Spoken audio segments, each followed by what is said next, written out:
आया साहब, बहुत शुक्रिया आपके वक्त का। सबसे पहले तो मुझे बताइए कि 26वीं आईनी तरमीम के बाद 27वीं आईनी तरमीम की ज़रूरत क्यों महसूस की जा रही है हुकूमत की जानिब से, और ऐसे मौके पर जब पीपल्स पार्टी तमाम नुकात को मुस्तरद कर रही है सवाए एक के।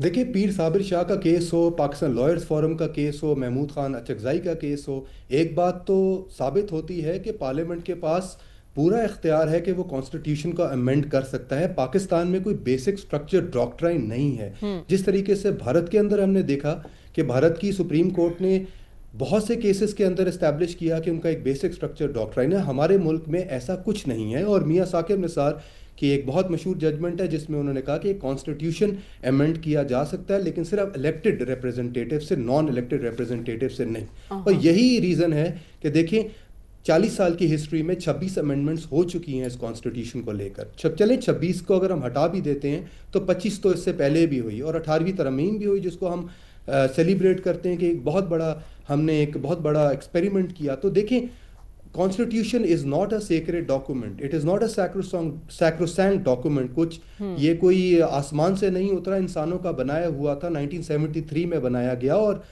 कुछ बनाया भी नहीं गया। अगर आप इसको सही तरह पढ़े तो गवर्नमेंट ऑफ इंडिया एक्ट 1935 की रोशनी में ही कुछ लाया गया। और इन 50-60 सालों में जो सर्कमस्टांसेस हैं, वो पाकिस्तान के हो, वो वर्ल्ड ऑर्डर के हो, लॉ एंड ऑर्डर के हो, इकोनॉमी के हो, वो चेंज हो गए हैं। और हमें ज़रूर अपने कॉन्स्टिट्यूशन को अगर रिफॉर्म करना है तो हमें करना चाहिए। इसीलिए कॉन्स्टिट्यूशन आर्टिकल 238 के अंडर पार्लियामेंट को पूरा इख्तियार देती है कि वो कॉन्स्टिट्यूशन को अमेंड करे। अब जहाँ तक आप कहती हैं कि 27वीं अमेंडमेंट की ज़रूरत क्या है, तो देखिए बहुत सी ज़रूरियात हैं। 60,000 के केसेस पेंडिंग है सुप्रीम कोर्ट में, 2.2 मिलियन केसेस पेंडिंग है लोअर कोर्ट्स के अंदर। तो अगर कोई बात करता है कि कॉन्स्टिट्यूशनल केस अदालत बनाई जाए तो उसको डिबेट करना चाहिए, रादर दिन के एक ड्राफ्ट आपके सामने भी नहीं आया लेकिन आप डर के बैठ गए हैं, आप घबरा गए हैं। घबराना नहीं चाहिए किसी भी अमेंडमेंट प्रोसेस से।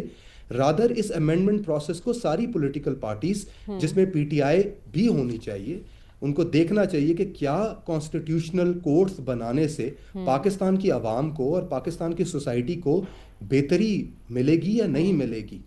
खास तौर पे जो हमने इसी देखा मकसद के लिए तो आईनी बेंच बनाया गया था। तो आईनी बेंच से किस हद तक मकासद हासिल हुए, और आईनी अदालत की अब बात की जा रही है। पीपल्स पार्टी भी इसकी हिमायत कर रही है और उसका ये मुतालबा है कि तमाम सूबों की इसमें नुमाइंदगी होनी चाहिए। बहुत शुक्रिया। याया फरीद साहब हमारे साथ मौजूद थे। जैसा कि उन्होंने बताया कि जैसे जैसे वक्त गुजरता है तो वक्त की ज़रूरत के साथ अगर महसूस किया जाए कि कुछ अमेंडमेंट्स होनी चाहिए तो वो की जा सकती हैं आइन में।